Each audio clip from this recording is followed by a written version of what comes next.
từng nhịp trống gõ, tiếng sáo cất lên, và xa xa là tiếng sói hoang đồng cỏ.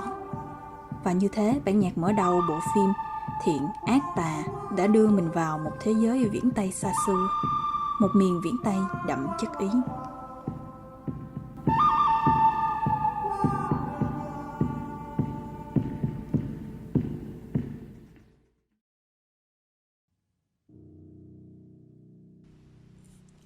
Ennio Morricone, một nhạc sĩ gắn liền với những bản nhạc đẹp đến nao lòng. Âm nhạc của ông đơn giản, dễ nhớ, không quá cầu kỳ như nhạc cổ điển, nhưng vẫn luôn dạt dào cảm xúc. Nó có thể biến một khoảnh khắc bình thường trở nên đáng giá, và biến một khoảnh khắc đáng giá trở nên vô giá. Và bây giờ hãy bắt đầu nhìn lại những khoảnh khắc vô giá này.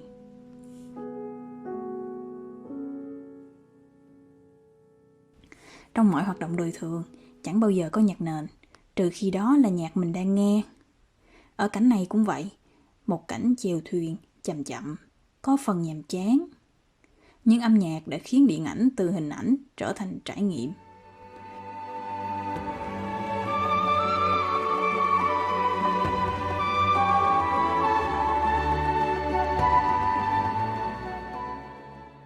Cảnh phim này trong bộ phim The Mission, Sứ mệnh truyền giáo.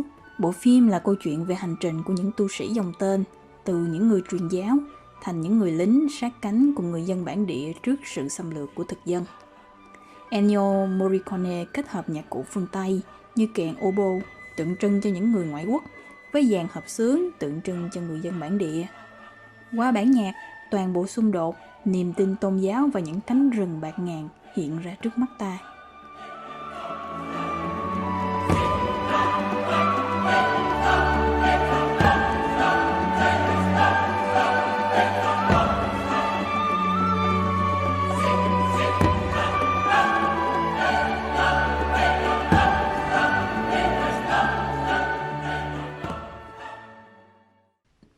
Và nhắc đến Morricone, không thể không nhắc đến một nhân vật.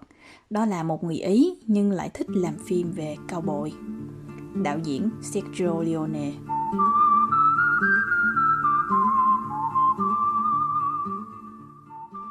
Để tạo ra chất hoang dã miền Tây trong phim, Morricone đã thử nghiệm với những âm thanh mới như tiếng sáo thổ dân ocarina hay phong cách hát yodel.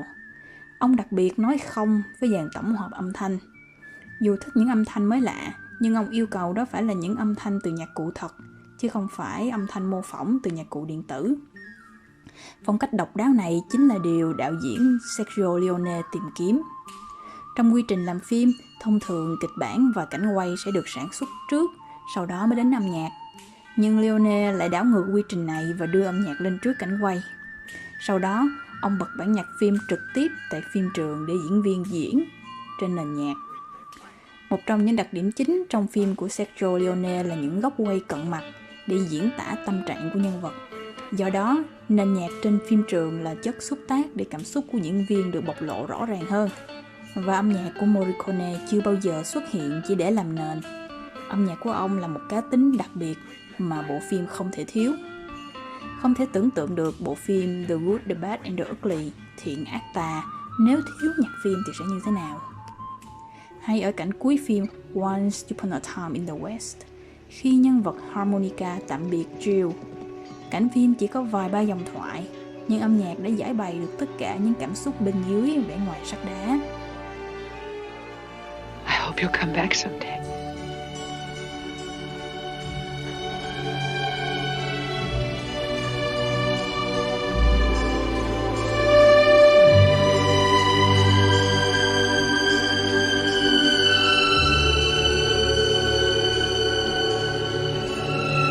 Someday.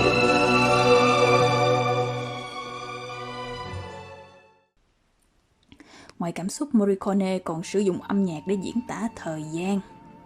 Trong Once Upon a Time in America, một bộ phim đan xen giữa nhiều dòng thời gian khác nhau trong cùng một đời người, bản nhạc Yesterday của The Beatles được sử dụng để đánh dấu từng mốc thời gian khác nhau. Và cách Morricone chuyển giữa các bản nhạc rất tài tình. Vừa mới thấy một người đàn ông trung niên đó, bản nhạc vang lên, trong chớp mắt, mái đầu đã điểm bạc.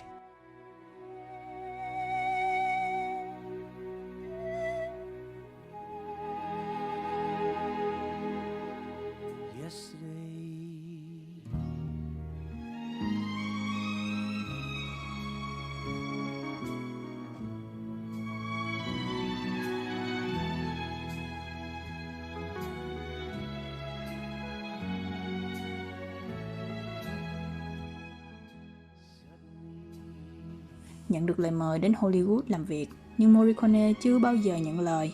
Ông cũng chưa từng thử học tiếng Anh. Tuy vậy, ngôn ngữ chưa bao giờ là rào cản. Ngoài Sergio Leone, Morricone còn hợp tác với nhiều đạo diễn khác, trong đó có bộ phim The Professional với bản nhạc chủ đề có tên Chi Mai.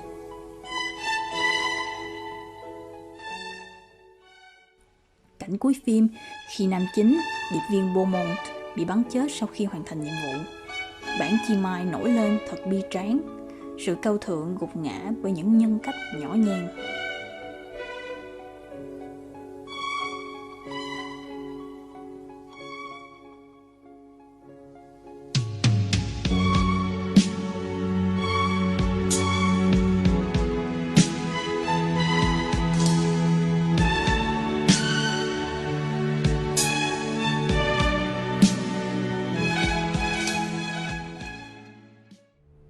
Ngoài ra, còn một đạo diễn người Ý khác mà Morricone đã nhiều lần hợp tác, đó là đạo diễn Giuseppe Tornatore. Một số bộ phim có thể kể đến là Huyền thoại 1900,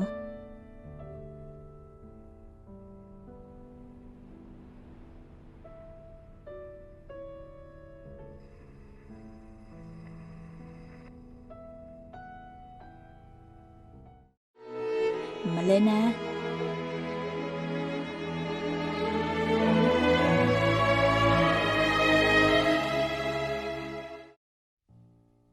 và một bộ phim tuyệt vời khác là Cinema Paradiso, rạp chiếu bóng thiên đường. Bộ phim xoay quanh tình bạn giữa ông Alfredo, người chủ rạp phim, và cậu bé Toto. Vào thời đó, theo yêu cầu của cha xứ, ông Alfredo vẫn thường phải cắt những cảnh tình cảm mùi mẫn khỏi bộ phim trước khi trình chiếu cho công chúng. Và Toto là cậu bé vẫn thường giúp ông trong công đoạn chiếu và chuẩn bị phim. Bù lại, cậu dạy cho Alfredo cách đọc và biết chữ. Ngoài ra, cậu vẫn thường nài nỉ ông cho cậu được giữ lấy những đoạn phim bị cắt. Dĩ nhiên là ông kiên quyết từ chối yêu cầu này. Bộ phim là hành trình từ một cậu bé trở thành một người đàn ông thành đạt của Toto. Hành trình đó bao gồm tình bạn với Alfredo, tình yêu điện ảnh mãnh liệt và cả mối tình dang dở thời niên thiếu. Cuối phim, Toto lúc này đã là một vị đạo diễn lừng danh, nhận được món quà từ người bạn quá cố Alfredo.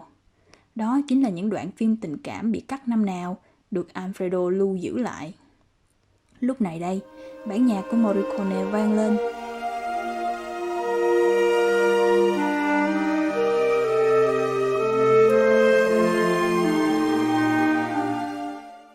Mọi ranh giới đều bị xóa nhòa giữa những người cùng nghe chung một bản nhạc, bất kể ranh giới đó là gì. Morricone không cần phải biết tiếng Anh để có thể kết nối với mọi người. Ông có một ngôn ngữ màu nhiệm hơn thế, đó là âm nhạc. Trong khoảnh khắc này trên màn ảnh, mình và Toto là một, cùng chìm đắm vào một biển cảm xúc mênh mông. Có niềm hạnh phúc tột cùng, có xúc động với tình yêu lớn lao mà Alfredo để lại, có những nỗi mất mát thầm lặng trong những năm tháng trưởng thành, và cũng có cả vết hằn của một tình yêu tuyệt vọng khó xóa mờ. Cả một cuộc đời trôi qua theo dòng nước mắt.